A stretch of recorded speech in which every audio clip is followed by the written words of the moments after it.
what are the highest level insights and overall takeaways from the report? Are you relying too much on your last click performers? How much impact does game price have? That brand spend is just a term for you're not measuring. That looks fun. I'm about to get on the plane. Click, download, play. Marketing isn't solved and AI can't just do it for us yet. And we're back. What's up, everybody? It's been a minute, but we got the Upptic Games Growth podcast back, and we are here today with a couple of our favorite guests, the homies from GameSight. We have Adam and Christian joining us. Why? Because they have put out their performance marketing report, and we've now made it a tradition for the last couple times they've done this to have a meeting of the minds. And I personally always value speaking to you guys because as a mobile-first performance agency, we get a little in the trenches. We see things from a certain perspective. Whenever I read these performance marketing reports from you guys, it's valuable for me for a couple of reasons. One is we're moving, games are evolving more and more. The line between mobile and PC console is disappearing, or we're doing more cross-platform work. And I see you guys have trends that either sometimes they rhyme with what we see in mobile, sometimes they're the complete opposite. And I find it really helpful to kind of get on with you guys. First of all, it's a great report, but secondly, I like to unpack why we think these trends are sometimes the same between these two sectors of gaming and why we're seeing completely different trends. You guys focus on some very specific, interesting metrics for this year's report around length of time for conversion, around how price points affect conversion, and how reviews affect conversion. So those are all three specific topics that I'm excited to dig into a little deeper today with you guys. So welcome back to the show. Adam, Christian, how are you guys doing? Good. Thanks for having us. Yeah, it's a different kind of report this year. Christian could talk about it a little more, but we, rather than going broad like we normally do, we did kind of pick a few of these questions that either come up a lot or that our team was particularly interested in answering, and then tried to go really deep and, in some instances try to have as definitive an answer as you can on some of these questions where people go, how much do reviews really matter? And it's well, let's try to actually answer that rather than just every time a game comes out have to debate it. I was really excited that the team was able to pull, well, maybe not perfectly conclusive, at least some really strong evidence about certain types of where reviews do and don't matter, and pull that out, which I think can be super, super helpful for almost anyone making a game. So I love it. And again, thanks for having us. Yeah, happy to be talking with you guys about it again. It feels like you said it's tradition. I think that's true, because it kind of doesn't feel like the report's released until we talk to Upptic about it. And, he talks about it. So, happy to be talking with you guys today. Awesome. And we know you guys super well, but for any of our listeners that are not familiar with either you guys personally or with GameSight as a business, Adam, Christian, you guys want to do quick intros and a little context for GameSight and how y'all fit into the games growth marketing ecosystem? Sure. I can start. I'm Adam Lieb. I'm the founder and CEO at GameSight. GameSight builds marketing tools for game publishers. We focus on really combining data, technology, and expertise to help games sell more copies or make more money. We do it through a bunch of different things, and as the company's grown, we kind of do more and more things. I think the focus on this report is a lot of the data comes from our measurement platform. You can think of us, I know there's a heavily mobile audience, as the MMP, but for PC and console games, where we pioneered and have operated that technology for many years. So I'll pass it to Christian for his intro. Yeah, I'm Christian. I'm head of data and solutions here at GameSight. And I do a lot of different things, but I think maybe the most concise way to answer what I do is I kind of lead strategy around all the things that our data touches and all those products, and empower our customers to be able to use those and get the most out of them, and also help the teams that are building better versions of those tools to make sure that they're building the best versions possible. So I've been here for about a little over 4 years, and one of the most fun things that we get to do every year is this report here. So excited to be talking more about it today. Cool. So why don't we jump right in? I think people are going to be really interested to understand the data. So I just want to keep the section brief, but at the highest level, what is the report? What's the goal? And how do you go about producing it? Yeah, I mean, the people that have listened to previous iterations of this or have seen previous versions of this report will notice that it's drastically different. So I think previously when we set out to do this, we were answering very simple questions around where should people in PC console be advertising? Which networks are most performant? Maybe a little bit about why, how some of them differ from each other. And I think there's only so much that you can get out of that for a report that you want to be comprehensive and insightful, and eventually just kind of turns into a top 10 list.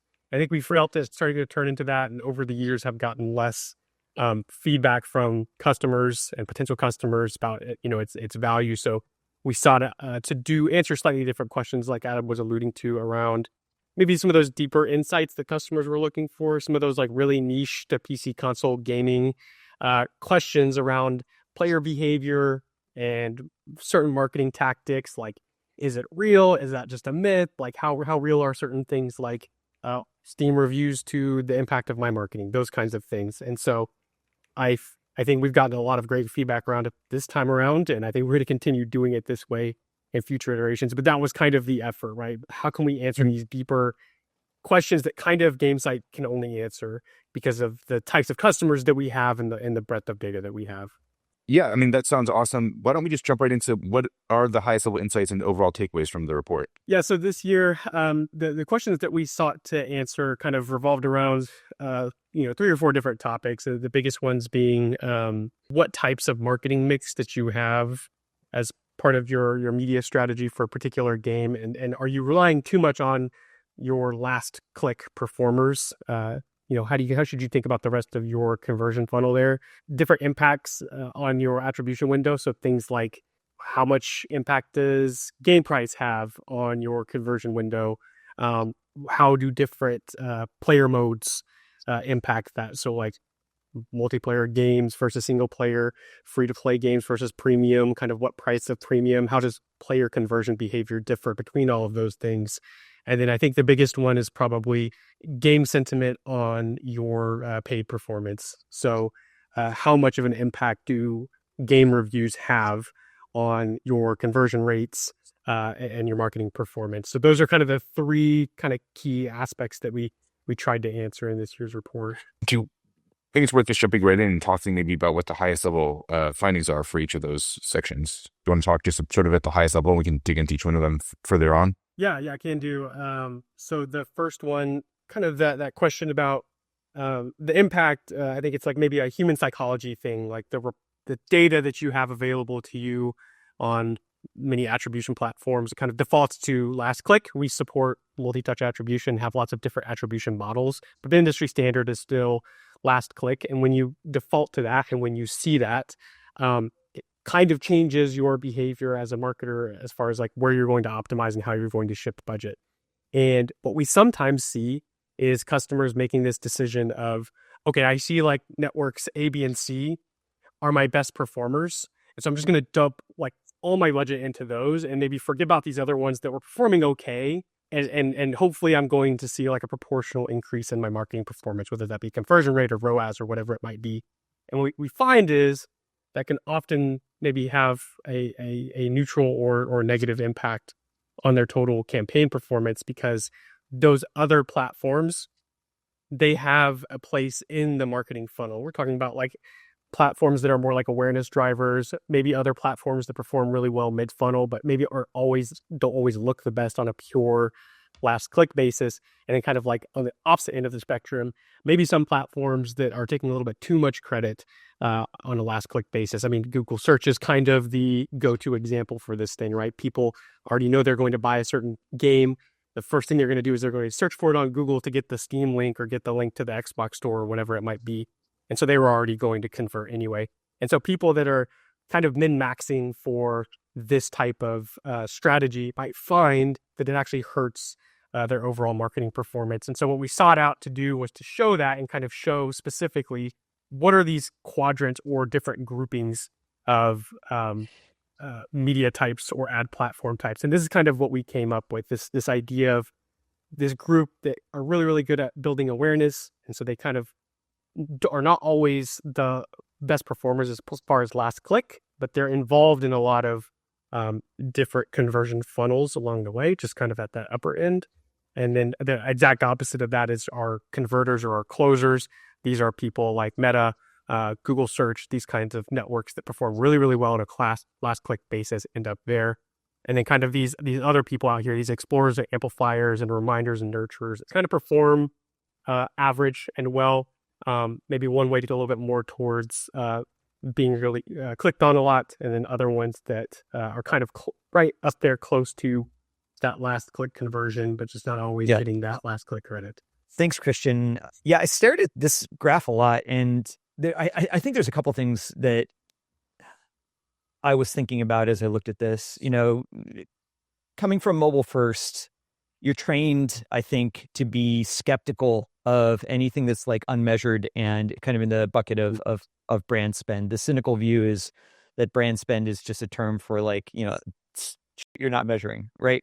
And I thought this was a really healthy way to position that it's not just like the brand spend performance, but there's really a spectrum here. And another thing that I thought about, the differences between PC console and mobile is, and I think this is a theme we'll touch on in other areas of the report, in PC console, there's so much more of a consideration period. So the way that you would use these tools and the efficacy of these tools that we'd put in either that brand or brand-ish awareness-ish bucket, it's a different user journey, both like actually the steps that they're taking, where they're clicking through the channel that they actually download it through, as well as the thought patterns of the the potential player. It's just a very different journey on PC console versus mobile. And I had to check myself and sort of say like, some of these more awareness or brand channels that I am very cynical about traditionally as a mobile marketer, when I think about myself just as a gamer, how I eventually come to download a game, I am first watching YouTube videos on it, like reading about it on Reddit, maybe checking out the Discord for it. Like, it is not the journey that I have when I play a mobile game, which is like, that looks fun. I'm about to get on the plane, click, download, play. So I do think that's a very healthy framework. And there's more nuance than some of us might give it credit for as, cynical performance marketers on the mobile side. And what we find very often when we kind of look at the performance of some of our best performing games, not because they're necessarily great games, but they seem to be extracting a lot out of their marketing performance as a whole and getting a great return, is they have this mix. And this is kind of what we're driving a lot of our marketers towards when they're asking us, hey, we're trying some of these things. We're really optimizing for our best performing networks, but not necessarily seeing like the needle move overall from like a high level. And what we try to steer people towards is something that looks like this, having a healthy mix of different networks that fit these different roles so that you're consistently moving people through that funnel that maybe feels a little less like mobile gamey, where those conversion windows tend to be a little bit quicker. Especially for premium games, which we will get to in a moment, and how much of an impact that can have. And so you're hitting them at all these points of consideration and driving them towards your converters and closers that are more likely to get that last touch credit, instead of trying to min-max for just those, and you're missing all of this awareness building that you're talking about at the upper end of the funnel. Yeah, I don't know what you guys see, but I think for our customer base, PC console, game marketers broadly, there's this sort of like evolution, or like I picture the like Vince McMahon meme or whatever, where is it like goes crazy and his eyes turn red, where oftentimes they might be coming to us or to the market as a historical brand marketer, right? Been making console games for 30 years, and brand marketing is how it was done. They are sort of adopting or learning the sort of performance marketing methodologies, data-driven marketing, measurement, all these types of things. And what can happen, does not always happen, but what often happens is there's like almost overcorrection to like ruthless, only look at one number, right. This is the answer. And I'm sure it feels good because it's like they've never had that before. You're going like, oh my gosh, we've unlocked it. It's like, this is the number in the dashboard, and if this number goes up, all is good. And I think Christian, like you said, articulated it really well. If you do that so ruthlessly that you sort of ignore all these other things, all of a sudden now that number starts going down. You're like, hey, what the heck? I thought I figured it out and I didn't figure out. And that's why, the Vince McMahon meme. Then they get to the next level. It's like, wait a second. There are these other things to consider. It's like, damn it. There is not just one number to look at. It's complicated. It's nuanced. You have to look at multiple things. And this is why, marketing isn't solved. It's not a solved problem, and AI can't just do it for us yet. There's still a lot of art that goes with the science. I think at least having words and understanding for where pieces fit into the puzzle or the funnel, I think is really helpful. So hopefully we'll hear more people adopting this type of language and less purely optimizing that just one number. I wish it were that simple. That like Yeah, no, that makes sense, Adam. One trend I've generally seen in the performance marketing teams I've gotten to know in the PC console space is it feels like, we're still in the era, and you guys are playing a big role of this, of like defining how performance marketing, healthy performance marketing looks for PC console. And typically when I meet a team, I see one of two profiles, which is it's the brand marketing team that's been, the 12 years at Ubisoft or pick your company, and they've got their favorite channels, and they've been doing it the same way and sort of like in a particular mode that's kind of been on rails for a while. Or hey, we're taking a fresh approach, we're doing an overhaul, we're bringing in performance marketing people, and those people are all from mobile, and they've got their mobile channels, and they've got their last touch attribution, and it's kind of the other extreme of like, if we can't get last click on it, it doesn't count. And I kind of see like it kind of comes top down of like, who's the leader of the team, and do they come from camp A, camp B? But there's a lot of that nuance, and kind of, what can one discipline learn from the other? I don't know. Do you guys also see that, or you see that teams are starting to mature a bit and realize this more nuanced user journey with more steps than just, last click? So the thing that I see is, I think that our most successful marketing teams they have a blend of both of these groups that you're talking about. So like large publishers, AAA publishers that have been doing PC console for a long time, and mobile is also an important part of their portfolio. It's not just something they like dabble in. So they have like this blend of people that have different perspectives on marketing, and they use those together in a way that's like holistic and cohesive, and not like, trying to necessarily pick one over the other. Because when these people come to GameSight, I see a lot of like willingness to explore, willingness to try new things, and maybe have some perspective on some of the insights that we're talking about in this report, such as, we need to have a healthy marketing mix, not just min-maxing for like our performance drivers that are last click.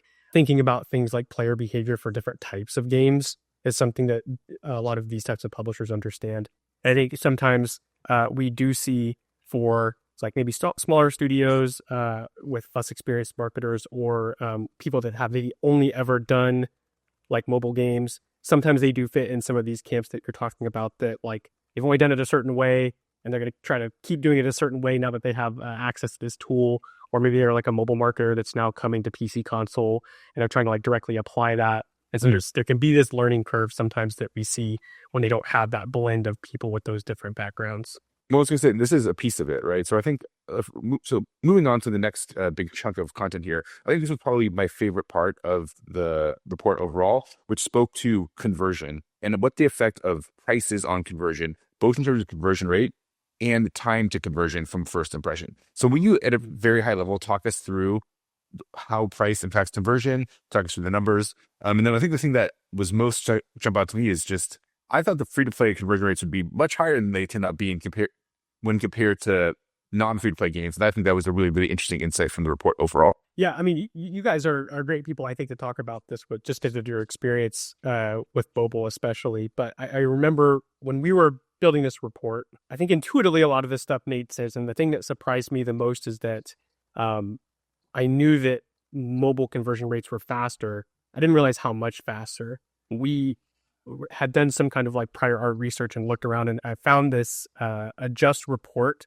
It said something like 90% of conversions that they measure are within like an hour or two of the exposure to the ad. And I was like, wow, that's really, really fast, because that definitely doesn't happen on PC and console. And this is an illustration of that. We found that players on average, when we look at all of our free-to-play titles, take about 141 hours between that first ad exposure to actually install that free-to-play title.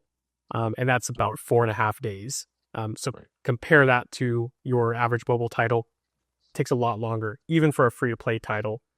And then when you compare that to premium, a little over 140, about 145 hours, which is almost 7 days. And when you think about this in terms of like the average attribution window, I mean, industry standards sometimes like 7 days click, 14 days clicks. So if you're 7 days click on a premium game, you're almost cutting out like about half of your potential conversions for your users just out of your attribution window.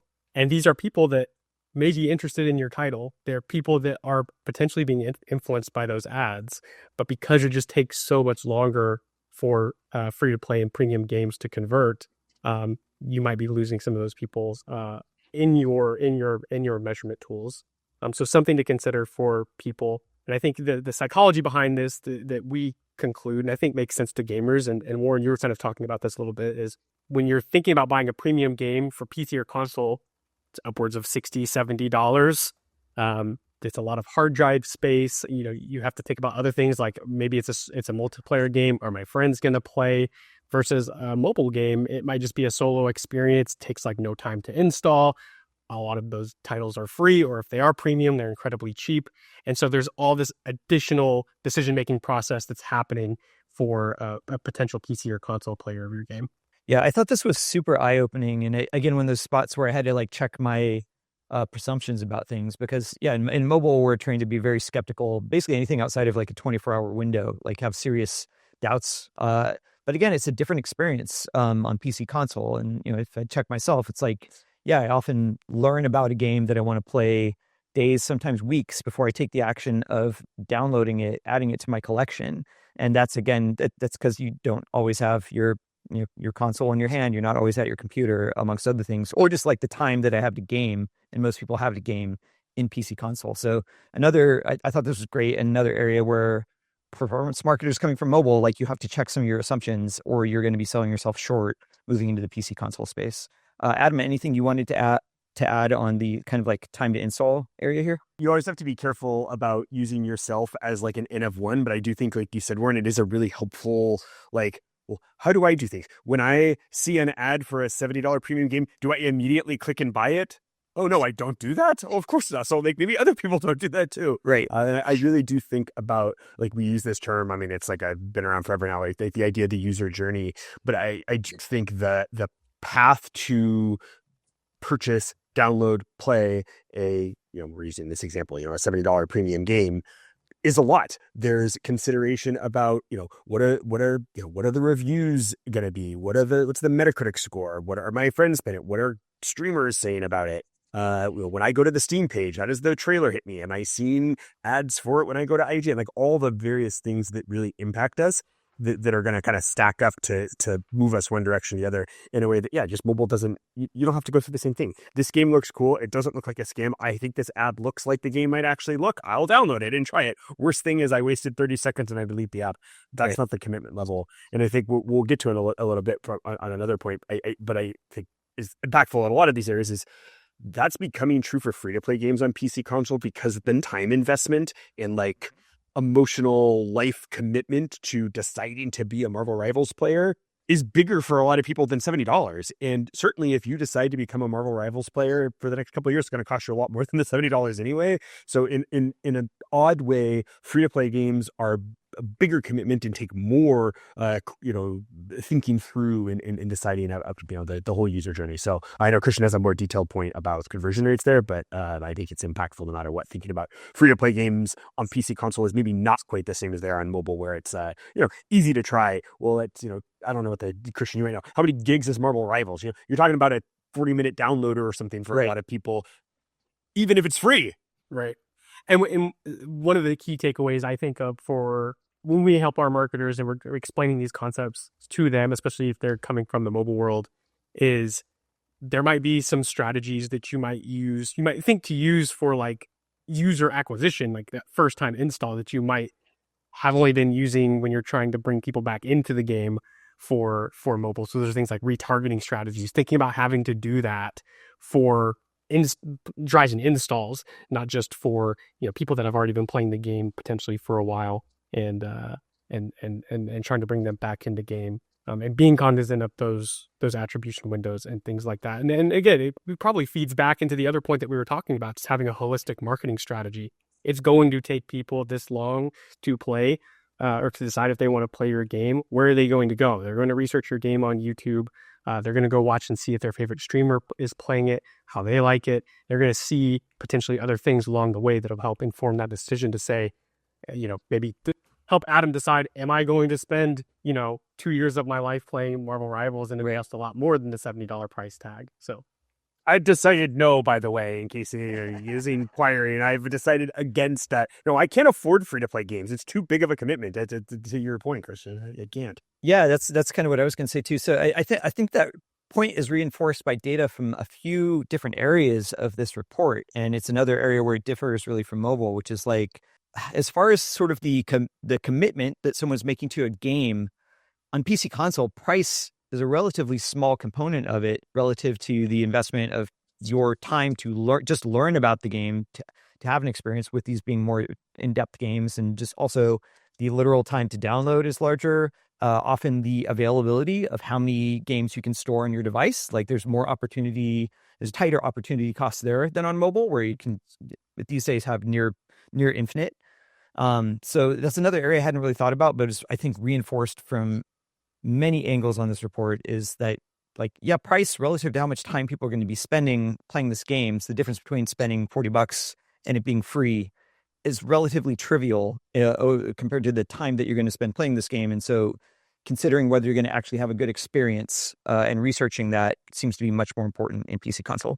I'm just curious, do you think that that's true for mobile for like, I don't know, Hearthstone or, Magic, right? With some of these games where like the commitment, if you decide to become a Hearthstone player in 2026, you're making a pretty big commitment. Do you think that they'd likely have like similar observations to what we see, what we're talking about in this report compared to, I don't know, like Match 3 or something that you see now for, this looks fun, I'll download it or whatever. Do you think that the sort of more life investment intensive, probably higher, ARPU type games, or do you think that's not the same? Well, those are interesting examples because those are cross-platform games, right? Both of those are cross-platform games. Those are not, I wouldn't say most people are not downloading those games and then only playing it on mobile. I think maybe a more interesting comp might be something like Marvel Snap, which is like sort of in the same vein, but it's more casual, it's more quick to play. And I don't know. I think, you can pick up Marvel Snap and play it pretty quick. Sure. It's not quite the same level of commitment that you need to play Hearthstone. And so I think it can depend on the experience. I don't know, Warren, what do you think? So yes, this exists. You guys did a really interesting portion of the report on genre that maybe we'll get to in a bit. But we see the same thing, we work, focused in gaming, but kind of across gaming genres. And it definitely varies wildly by genre. Like how we frame via the ads, the complexity of the game, I think really informs it. So it's like if it's, you guys know me and that I'm a big TCG nerd. If we're marketing a TCG and speaking to like the depth and complexity and richness of the game, it's going to lead to like really weak top of funnel, but strong deeper funnel. You're kind of pre-qualifying the user. And to some degree, that's kind of the battle you need to fight, we find, for that genre. Whereas you guys did some comparison later in the report between MMOs and shooters and like games where it's more like, hey, you're going to jump in, you're probably going to know how to play based on your prior gameplay experience, and you're going to be able to jump into the fun. It's the same thing on mobile. If it's like a game where we're positioning it that you're going to be able to jump in, play, and have fun, then we don't see that same wall. I want to talk about something that's exactly what we're talking about, which is the conversion rates and how the impact of it being free to play versus the different tiers of cost actually it's not a negligible amount of impact, but it's a much smaller impact than I had assumed. And you have a really interesting framing of it, which is that the marketing strategy, how good you are at marketing, is actually much more impactful than the price of the game. Walk us through that. Yeah. So there's a little bit of the psychology effect that we've been talking about previously, which is you would expect that conversion rates for your free play game are going to be a little bit better on average than your premium games for all these same reasons. You just have like one less thing that you have to think about. I'm not having to pay for the game, right? And that has a decent impact and results in a chart that looks like this, where your average free play conversion rate is about 35%, 40% higher than your average premium game. We tried to answer a slightly different question in this table is a little difficult to look at without explanation first. So I'll try to explain what we're trying to say here. What we're trying to answer is, when you're a marketer and you're thinking about how am I going to price my game, and these are conversations that happen, long before any trailers are being released, but you're thinking about that pricing strategy. Is this a free to play game? Are we going to go premium? Are we going to go like, $60 game? Are we going to go $40? We've heard from marketers before what kind of performance impact would I expect based on the price of my game? And what we found is that the biggest impact is not going to be the price of your game. It's going to be your marketing execution. It's going to be other factors like the quality of the game, user sentiments, reviews, like all of these other things have a much bigger impact. And that's what we're trying to show here. Basically using free to play as a baseline and saying if price had no impact on somebody's decision to convert, what is like the variance of conversion rates that we tend to see across all of our free to play games compared to different premium price tiers. And you can see that variance is a lot tighter on those premium price tiers. So this is illustrating for us this effect that the decision to price your game at different tiers is not really going to have a huge impact on your marketing performance as far as conversion rates. It's more going to be about your execution, how fun the game is, what other people are saying about the game, these types of effects. Well, you kind of led us in neatly to the next topic, which is reviews. You talked about there's other components that go into this analysis or the decision-making of a player when they're deciding whether to purchase a game. And this was another place where I found the data to be very, very interesting. Turns out Steam reviews are really, really important. Talk us through that, how important reviews are and player perception are to conversion rates overall. Yeah, I think this is, I haven't talked to Adam about this actually, but I'd venture to guess that this is probably one of his favorite parts of the report because this is something that we've known for a long time, just anecdotally, and I've never gotten the opportunity to just sit down and look at the data and how it plays out. The thing that was surprising to me was the difference between free to play and premium. So the question here, just to back up for a moment, was what impact do player reviews have on the conversion rates for your game? And just what to note specifically, we're talking about player reviews. So this is isolated to Steam. We didn't look at like media reviews or IGN reviews. This is just like people that are playing your game. How are they reviewing it? How does that impact your conversion rates? And what we found was that it matters, but the surprising part is depends on if your game is free to play or premium. If you have a free to play game, it essentially has zero impacts. Part of it goes back Part of this probably goes back to some of the things we've been talking about. That like, what do you have to give up in order to play this game?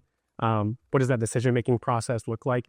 If there's no price involved, it seems like you're willing to take more risk and say, hey, I'll try it out. Worst thing I lose is a couple of, maybe like 20 gigs of hard drive space that I can get back, an hour or two to download it, and maybe an hour or two to try it out.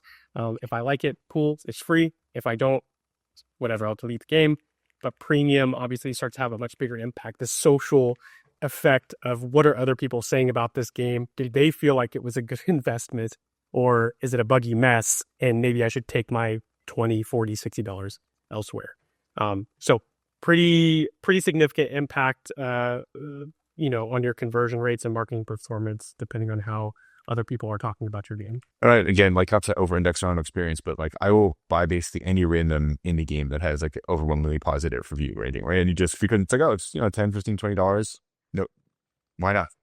Yeah, I was just going to add perspective from our side. I think similar to what you guys are calling out for free to play on PC, we see a more there's not no impact. Like there is some impact to conversion rates traditionally in mobile stores for ratings. What we see as the biggest impact is just a disqualifier if it's just like an ungodly low score.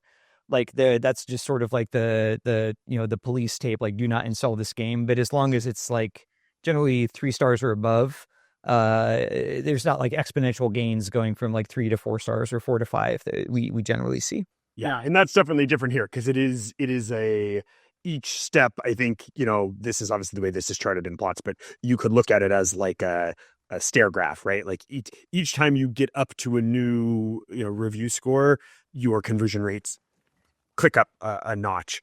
And I think it's something that the conversation that has been had forever is like, oh, your marketing team, you're doing a bad job, it's not effective. And it's like, no, your game sucks, so like the marketing can't work. Right. And I think that fundamental, like, is that true or not? And when does that matter? I think is really interesting here, where intuitively, of course, it matters. The higher quality your game, if you can sort of take Steam scores, which I do take them sort of on face value. If a game is overwhelmingly positively viewed, it is well liked.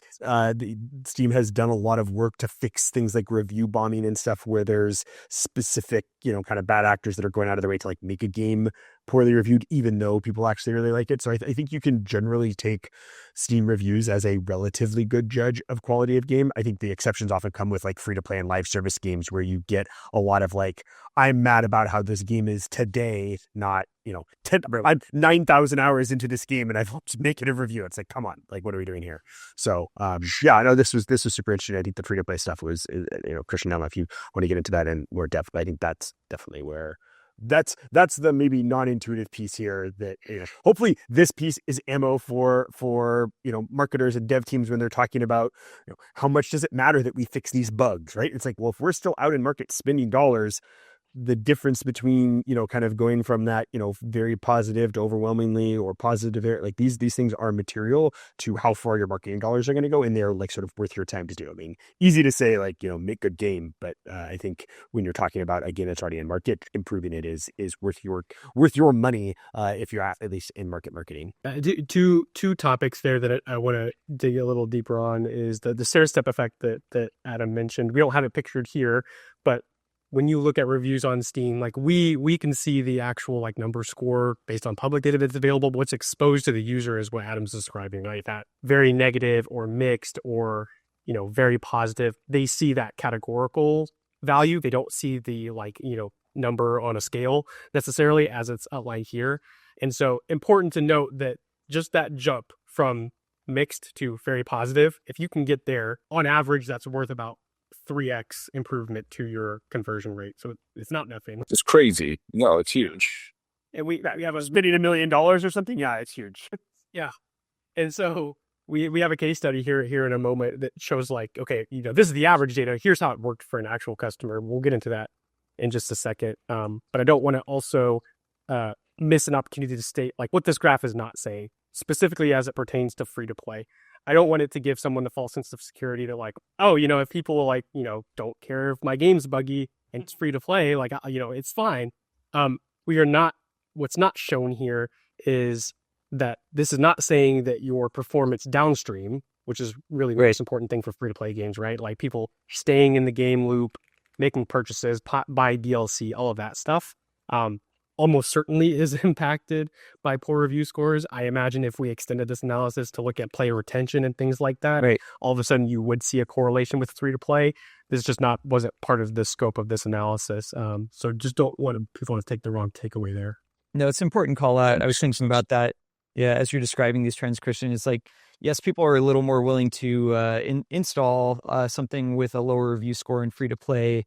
But what they're not willing to do is suffer through bugs and any lackluster experience. It's, when you've invested nothing for a product, usually that's one of the, the pains, ongoing pains of mobile free to play is like, as soon as the user has a bad experience or hits something that takes too long, they're just done. They're out. So yeah, you might not see it at the top of funnel, but exactly as you said, Christian, you see that pain later on in the funnel.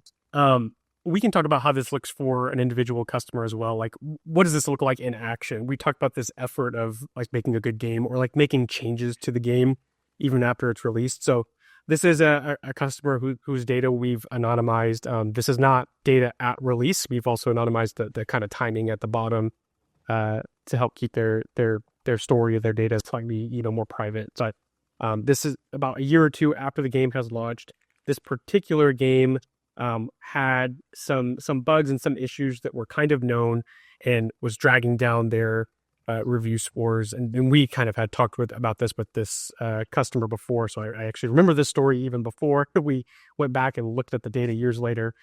I hadn't realized how big of an impact that those changes had. And so what they did was they did two things at the same time. They released a patch that both fixed some known bugs, and it also included a well-known community. Like, they'd been asking for this feature for a long time. I believe it was a co-op multiplayer for this particular game. And people got very excited about that. And you see the review score start to climb up after they release that, and conversion rate kind of follows behind it. And these things end up in a healthier spot afterwards. So people do have some control over this.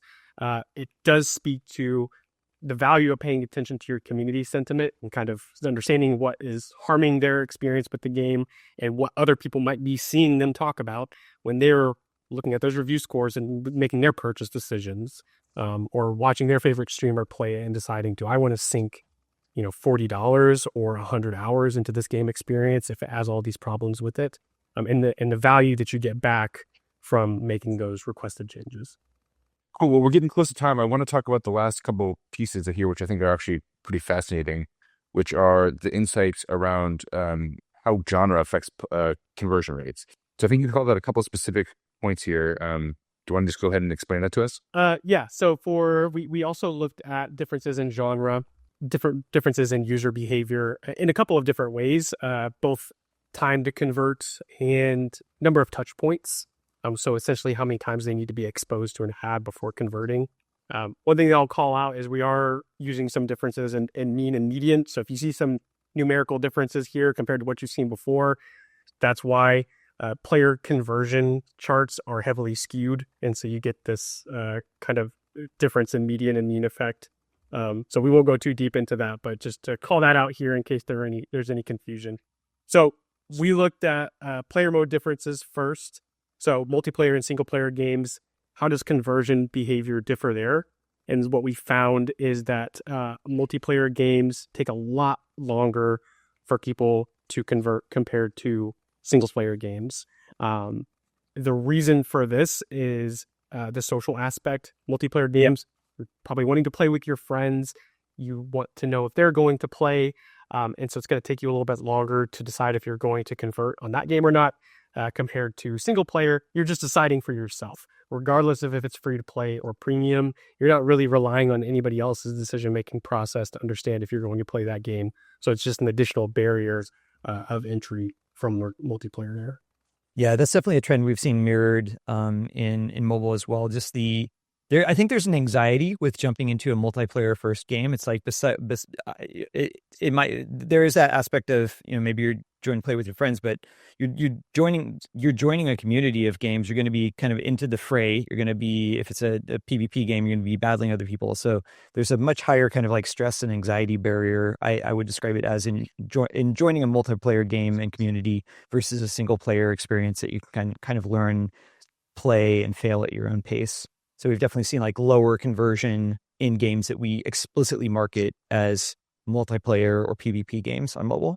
Just to kind of hammer in this explanation that I think we're both kind of pointing out here, the reason that we looked at the number of touch points per conversion is to say like, okay, well, does this have to do with how these games are being marketed differently, or is like the ad impact changing people's behavior? And it seems like no. People are mostly getting hit with, within a level of statistical confidence, the same number of ads, the same number of times roughly between these two different game types. So it really is that difference in, player mode. I want to rely on other people to know, like, are they going to play? And then maybe based on that, I'll make my decision. And I guess we need to wrap this up and talk about the genre pattern. And I think this is really exacerbating the thing that you're articulating, which is, you compare shooters to MMOs, and unsurprisingly, MMOs take the longest time to commit to because you have to give up several years of your life if you're going to play an MMO. Right. At least you should. Yeah, I think so. I think that is the commitment. I think when you go to play a new MMO, you are tacitly agreeing to play for some kind of. It's sort of like you ever recommend like a TV show to you that you never watched? It was like, did you ever watch West Wing? Oh, I missed that. It's like 11 seasons and like. Right. You're like, what? Okay, I'm going to watch I'm on the hook for 11 seasons now, and you need to make that emotional commitment that, like, I'm going to invest my life into this show, which if you haven't watched West Wing, you should. I would put that on the list. So. You can't dabble in an MMO. No.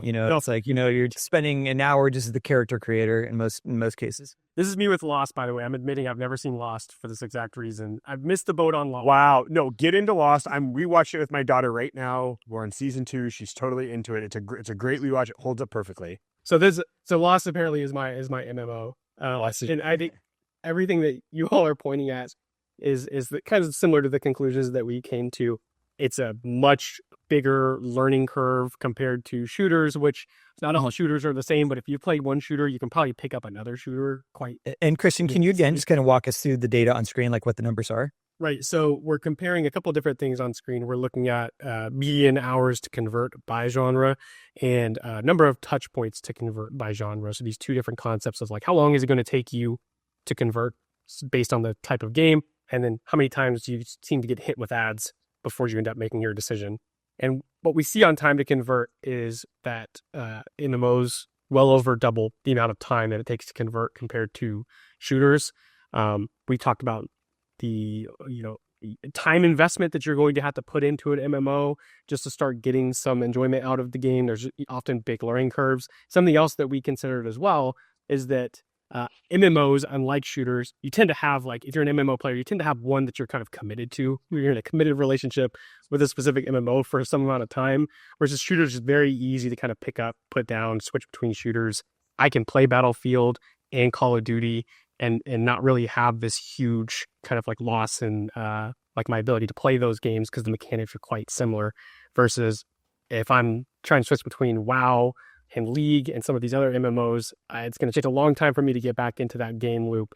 And so there's all these additional factors that players are having to consider whenever they're deciding I'm going to pick up this new MMO title. Yeah, and I think for me, like, obviously the specifics here are helpful and valuable if you're working on one of those two genres. But I think the larger takeaway for me is just how different you should be thinking about marketing based on the genre of your game. In PC console, I mean, maybe I can't speak to mobile, but in PC console, there's a lot of game genres. There aren't just like 3 or 4, and just sort of appreciating the nuance and differences. And I think sometimes we see publishers, maybe more on the indie side, but sometimes they publish a shooter, and sometimes they publish a horror, and sometimes they publish this. You can't take the same marketing plan because we publish $30 indie games. That's not the thing that is, price point matters, but that's not the thing that's going to dictate how you should drive your marketing success. It is more likely to be these types of understandings of what's the user journey look like for a shooter player versus an MMO player or a horror game player or whatever. And I'm just curious, you guys focus on specifically on shooter versus MMO. Is that because you guys had kind of the most data points for those two genres, or it was the most stark? Or, did you guys see anything that's wasn't in the report that was a little more, that maybe you didn't have as much sample of, but other genre trends that are maybe worth mentioning outside of these two? So it's a little bit of the first two things kind of combined. So we have a lot of these different types of titles. There's a lot of these games out there, and we're measuring a lot of them. And the other thing is that, comparing some of the other genres have similar effects. It's easiest to kind of explain it here. We have kind of more statistical significance around these. So decided to just kind of focus on these two. And I think it explains the player behavior piece of it a little bit better, because there's such different types of games. Yeah, I kind of view them as proxies of a spectrum of more like action-based immediate games and more thoughtful, strategic, invested games. Right, yeah. And I think all of these things feed into each other. Like everything that we've talked about through this entire report, like I don't think any of them really stands alone. Things like differences in genre patterns and player review scores and how you price your game, and all of these different things feed into each other. How you have that healthy marketing mix. Like if I have an MMO and I know that it's going to take a lot longer for people to decide, and people take longer to decide on multiplayer games, I'm probably going to want to make sure that I'm being really strategic with my top of funnel, make sure that I'm activating influencers, making sure that I'm doing some good mid-funnel strategies as well. There's all these different things that start to feed into each other. So none of this stuff I think should be taken in isolation. And one thing that's made me really optimistic talking with a lot of our customers about this report in the weeks that it's been released is they seem to understand that. It seems to be validating assumptions that they maybe had already had, or maybe things that they found were counterintuitive. And they seem to be excited about marketing their upcoming titles. So happy that it's been received so well. Yeah, as marketers, we definitely love when our assumptions are validated. As people. Awesome. Anything else to put a bow on it, or is that about it? No, the only thing I would say, and for you, or I don't know, commenters or tweeters out there, is like we are looking to do like kind of a mid-year report. We're going to do another one of these later this year, and I guess like we're looking for questions. Like we're looking for like what are the things, how much do review scores matter to the effectiveness of my marketing? That's a question many of our customers had, and we endeavored to answer it. So I think looking for other, questions, whether they're things that you're like, hey, I think I know how this works, but I would love validation to back up my beliefs, or I actually have no idea how this works. If anyone could help me figure it out, that'd be cool. We're looking for, call for questions. Awesome. There we go. Email us, marketing@uptic.com. We'll forward the questions. Yeah, Adam and Steve. Awesome. Well, filter out the bad ones. Cool. Adam, Christian, this was a pleasure as always. If folks want to download the report, see the in-depth analysis you guys have done there, or if they want to learn more about GameSight, what's the best place for them to go? Fastest way is probably go to our website, gamesight.io, and then resources and the header industry reports. I don't think I can give you like a well, Link. Yeah, we'll link it. oh, there you go. Oh, there you go. Thank you. Yeah, okay. Go to the website, link below. Awesome. Check us out. Well, thank you for joining us, guys. And thank you for everyone who joined this week. And check out the GameSight report. We got a lot of value out of it. We think you guys will too. See you next time. Talk soon. Like our content? Hit subscribe. And if you're ready to grow your game, reach out to our team for a demo today.